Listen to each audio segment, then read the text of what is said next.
Halo semua, selamat datang di channel BK UPI. Di kesempatan podcast kali ini, kalian bakal ditemani sama aku, Salsabila Safa Azra Darmawan, selaku host di program We Share, We Care. Episode ini merupakan episode ketiga dengan narasumber yang enggak kalah luar biasa. Beliau merupakan guru besar di UPI. Namanya seringkali kita temukan di berbagai buku mengenai bimbingan dan konseling. Dan tentunya beliau merupakan dosen pengampu dari mata kuliah yang akan kita bahas kali ini. Mari kita sambut Bapak Profesor Dr. Samsu Yusuf. Selamat datang Bapak, bagaimana kabarnya? Alhamdulillah sehat, alhamdulillah, mudah-mudahan semuanya sehat ya. Amin, alhamdulillah Bapak. Oke, jadi untuk di podcast kali ini itu merupakan pengantar mata kuliah semester genap kesehatan mental, yang mana Bapak merupakan dosen pengampunya ya Bapak. Insyaallah ya.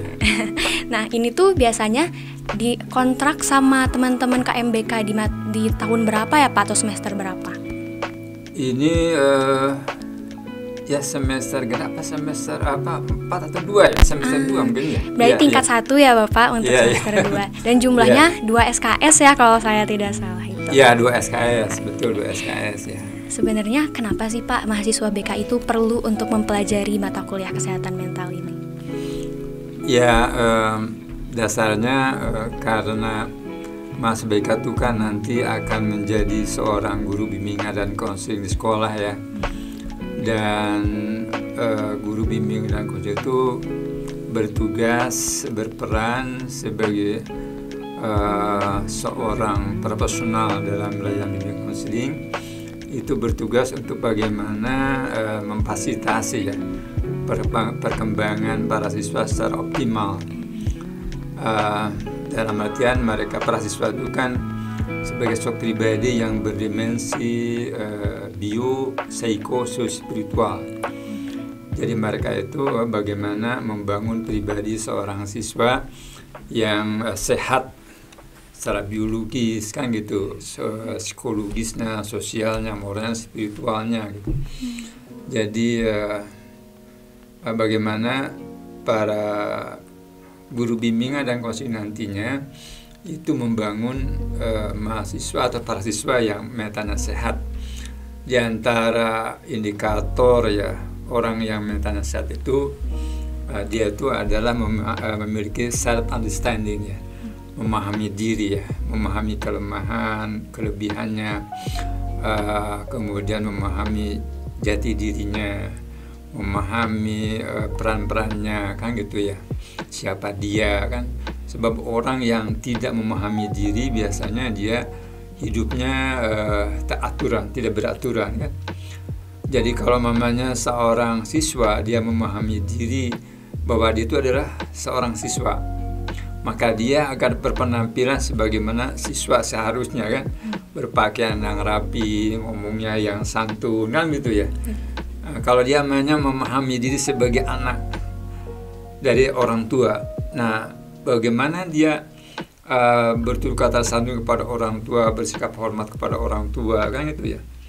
Jadi memahami diri itu, memahami terutama adalah peran-peran dan nilai-nilai yang melekat dalam peran itu kan gitu ya. Jadi sekarang banyak teh salsa ya, mahasiswi di program studi BK kan, di UPI kan ya. Kalau teh salsa memahami diri sebagai mahasiswi ya, apalagi sebagai mahasiswa calon guru bimbingan dan konseling, maka terasa paham bagaimana peran sebagai mahasiswa kan, dalam cara berpakaian, dalam cara bertutur kata kan, bagaimana dia terasa memiliki semangat belajar sebagai mahasiswa kan, dan dari sekarang sudah membentuk pribadi terasa ya, yang akan menuju nanti sebagai lulusannya kan sebagai calon guru bimbingan dan konseling sekolah. Dan guru bimbingan dan konseling sekolah itu harus menjadi suri tauladan bagi para siswa. Dia harus memiliki pemikiran ke depan kan gitu ya. Bagaimana mempersiapkan para siswa menjadi generasi muda yang cerdas, yang bermoral. Itu baru self understanding. Yang kedua adalah yang satu adalah self acceptance itu ya, menerima diri ya. Sebab kondisi kehidupan itu kan tidak selalu linier ya, tidak selalu sesuai dengan apa yang diharapkan kan gitu ya. Mungkin orang itu punya kan orang tuh punya dua diri ya. Ada real salaf dan ideal salaf. Mungkin real salafnya mungkin orang itu namanya pendek, berkulit hitam kan tuh ya. Kalbasu nong-nong gitu. Tabu tike kan gitu ya. Nah, sementara ideal salafnya itu dia namanya kalau sisi ya, dia itu kan ingin menjadi dalam persepsi orang atau dalam ide lihatnya itu dia ingin menjadi seorang yang lenjang ya, berkulit kuning langsat kan, sehingga orang tuh memperhatikan, orang tuh menyenangi kan. Nah, kalau namanya ada diskrepansi atau pertentangan antara real salaf dan ideal salafnya, itu terjadi mental yang tidak sehat kan gitu ya. Mungkin dia merasa rendah diri, inferior dalam pergaulan kan gitu. Dan itu juga akan mengganggu pada perkembangan belajarnya, perkembangan pribadinya, dan kemudian dalam bersosialisasi. Dan ini secara jangka panjang itu merusak perkembangan selanjutnya. Oleh karena itu setiap orang yang satu adalah bagaimana menerima diri, menerima kenyataan, menerima realnya, bahwa hidup ini memang sudah gimana ya, kalau orang Islam kan beriman kepada takdir ya, qadar dan takdir, yang bagusnya, yang jeleknya. Jadi ini semuanya adalah kalau orang Islam menerima diri bahwa ini adalah takdir Allah, bahwa hidup ini adalah memang penuh dengan ujian kan, tidak linear, fluktuatif kan gitu ya. Siapa sih orang yang mau miskin kan tidak ada. Siapa orang yang mau buruk rupa kan tidak ada. Tapi kenyataan kan siapa atau orang yang mau pendek kan maunya tinggi aja gitu ya. Si bapak saja kan maunya bapak maunya tinggi 155 ya, tidak terlalu ini kerempeng gitu ya. Kalau maunya tidak menerima diri bahwa ini adalah takdir Allah, bahwa ini adalah ujian dari Allah, dan juga sekaligus bahwa ini rahmat Allah, kasih sayang Allah kepada kita semuanya. Nah, itu kalau orang sudah menerima diri, insya Allah sehat. Yang ketiga adalah orang yang satu adalah memiliki self direction ya. Jadi dia mampu mengarahkan diri terhadap aktivitas-aktivitas yang positif kan gitu ya. Aktivitas yang positif yang bisa membangun perkembangan diri secara optimal itu. Dengan belajar ya, bersekolah, membaca buku kan, diskusi. Kalau namanya khusus ikut khusus namanya khusus bahasa, kemudian dia ikut dalam pergaulan yang dengan pergaulan yang positif dengan teman-teman yang soulmate ya, yang berahu karimah gitu. Dia menjauhi perbuatan-perbuatan diharamkan agama, di dalam agama namanya minuman keras atau narkoba kan itu ya, bergaul bebas sebagainya. Itu dia memiliki self direction. Jadi di sini juga adalah self regulasi diri ya. Dia mengatur ya bagaimana dia menjadwal kehidupannya itu secara positif, mengkonstruksi diri dalam kehidupan yang positif kan. Dan yang keempat itu adalah self adjustment. Jadi mampu memasukkan diri. Self adjustment itu adalah proses di mana orang itu memenuhi kebutuhan hidupnya, mengatasi stresnya gitu ya, atau konflik-konflik yang terjadi pada dirinya secara wajar, normal, dan tidak melabrak norma-norma, apalagi norma agama kan gitu ya. Sebab orang dalam memenuhi kebutuhan itu banyak yang impulsif itu namanya begini, seorang remaja itu kan kebutuhan seksualnya sudah muncul kan. Nah, dalam memenuhi kebutuhan itu dia melabrak norma agama kan, berhubungan aprise kan, bergaul bebas dan sebagainya. Nah, itu adalah orang yang tidak memiliki kemampuan penyesuaian diri yang positif. Nah, ini semuanya itu adalah bagaimana dipahami betul oleh calon guru bimbing konseling, sehingga nanti pada saat memberikan bimbingan itu dia bisa memfasilitasi, membantu melayani para siswa itu ke arah sana. Itu jadi memang urgensi dari mata kuliah kesehatan mental itu memang sangat diperhatikan atau sangat penting ya bagi calon guru bimbingan dan konseling. konseling begitu.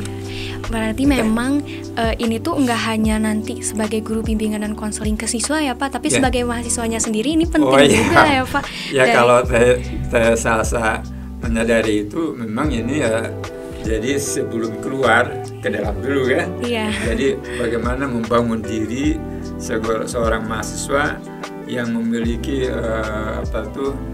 keampuhan di dalam mental ini ya, supaya nanti pada saat terjun ke lapangan dia sudah siap gitu. Sebab tidak mungkinlah seseorang itu bisa memfasilitasi perkembangan anak sehat gitu kalau gurunya sendiri tidak sehat kan, belum sehat kan itu. Karena itu memang ada dua multifungsi lah belajar kesehatan mental ini ya. Jadi fungsi pertama adalah bagaimana mengukuhkan diri, fungsi kedua adalah bagaimana nanti memfasilitasi perkembangan para siswa nanti di sekolah kan gitu ya. Dan dari yang penjelasan Bapak tadi sudah sedikit mengarahkan ya Pak ke pertanyaan selanjutnya mengenai self understanding, acceptance, direction, regulation, dan adjustment, yaitu nanti tuh kita bakal belajar apa aja Pak di mata kuliah ini. Nah, untuk belajar Pak alhamdulillah sudah nyusun ini ya buku kesehatan mental. Jadi bagi para mahasiswa atau siapapun yang mau belajar kesehatan mental, minimal ya kalau komprehensif tidak lah, tapi minimal ada sisi-sisi meskipun hanya secercah sesak cahik di lautan gitu ya. Tapi ini ada mungkin insya Allah bermanfaat gitu ya. Jadi ada di sini ada beberapa 8 bab kalau tidak salah ya. 9 bab sekarang. Ada sejarah gitu, sejarah dari pergerakan membangun mental yang sehat, dari konsep-konsep dasarnya, karakteristiknya kan gitu ya, penyesuaian dari kesehatan mental, kecenderungan perkembangan kesehatan mental dewasa ini, manajemen stres, pengaruh agama terhadap kesehatan mental, pengembangan kesehatan mental di berbagai setting kehidupan kan gitu ya, dan bagaimana layanan bimbingan dan konseling ya yang bisa dilakukan. Jadi inilah bukunya. Iya betul. Ya betul Kak MBK, karena memang Prof Syamsu ini sudah menulis banyak buku ya, dan salah satunya adalah buku kesehatan mental ini Alhamdulillah, yang akan menunjang keberjalanan dari mata kuliah ini. Iya.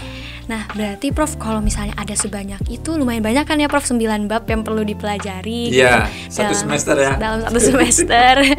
Dan memang pembahasannya pun seperti yang tadi sudah disebut gitu, tidak hanya berguna untuk nanti ketika menjadi guru BK, tapi ketika sekarang juga sebagai mahasiswa pun akan sangat terpakai. Iya.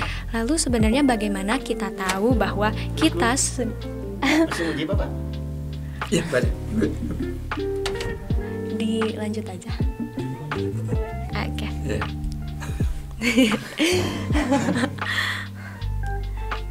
Yeah.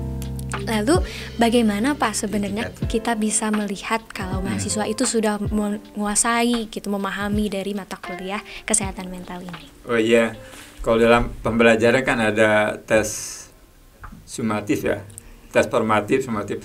Jadi memang untuk bagaimana memahami, mengerti bahwa mahasiswa sudah menguasai kan, itu bisa dilihat dari performanya kan gitu ya. Mungkin keseharian dalam, nah sekarang itu jadi persoalan itu ada kan kita kuliahnya dengan daring ya. Kalau dengan ruling kan itu bisa kita berbicara, berkomunikasi langsung, dan namanya saya sebagai dosen kan bisa melihat kan gitu ya, bisa melihat bagaimana perubahan yang terjadi pada diri mahasiswa kan langsung terobservasi, teramati kan, kemudian cara bicaranya gitu ya. Jadi bisa dalam diskusi kan ada refleksi kan. Jadi mungkin nanti ketahuan itu dalam acara ada refleksi perkuliahan, kemudian di dalam mungkin dari segi kognitifnya kan gitu, afektifnya, dan ya psikomotor mungkin kalau kognitifnya kan penguasaan tentang materi ya, mungkin itu dalam tes sumatif kan ada ya, analisis studi kasus sebenarnya gitu ya, dan kemudian ada refleksi diri ya. Nah kalau secara ruling itu bisa refleksi diri itu dalam setiap pertemuan, dan kemudian bagaimana umumnya dia mampu menerapkan kesempatan itu dalam pergaulan sehari-hari kan, dengan teman, bagaimana social skillnya dan sebagainya gitu ya. Kemudian bagaimana di dalam pelaksanaan spiritualitasnya kan gitu. Makanya dalam kuliah itu kan itu semuanya kita praktekkan kan gitu. Berdoa bersama kan, kemudian diskusi bagaimana etika dalam berdiskusi dan sebagainya. Jadi memang mudah-mudahan tapi juga daring juga lah, tidak menjadi hambatan yang besar ya.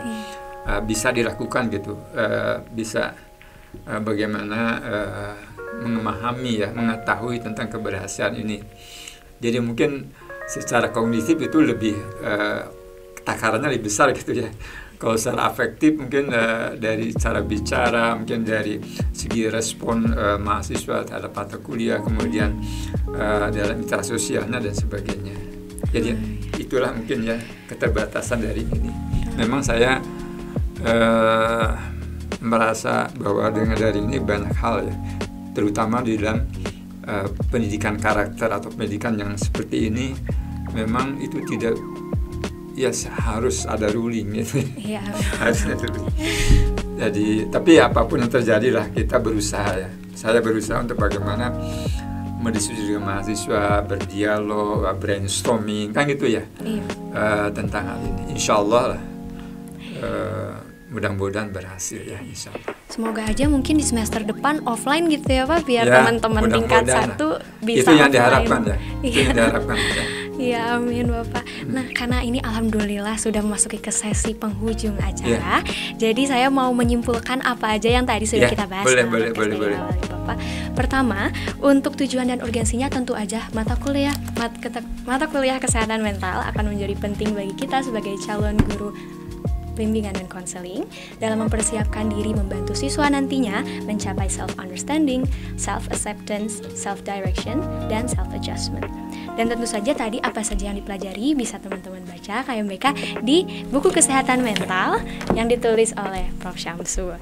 Dan untuk indikator-indikator yang menunjukkan bahwa bagaimana sih mahasiswa sudah paham dengan mata kuliah ini, yaitu tadi bisa dilihat dari performance-nya, refleksi diri, dari kognitif, afektif, dan psikomotor dalam proses perkuliahan. Ini bakal sangat membantu sekali Bapak podcast ini bagi teman-teman yang akan mengontrak mata kuliah kesehatan mental. Jadi terima kasih banyak Bapak karena sudah terima kasih. Iya, sudah berkenan gitu ya untuk menjadi narasumber di podcast kali ini. Terima kasih kepada seluruh penonton yang sudah menyimak podcast kali ini dari awal sampai ke akhir di program We Share, We Care. Jangan lupa untuk like, comment, dan subscribe. Dan jangan lupa juga untuk mengikuti seluruh sosial media BKUPI yang ada di description box. Terima kasih Bapak, terima kasih sama-sama. Alhamdulillah. Ya. Assalamualaikum warahmatullahi wabarakatuh. Waalaikumsalam warahmatullahi wabarakatuh.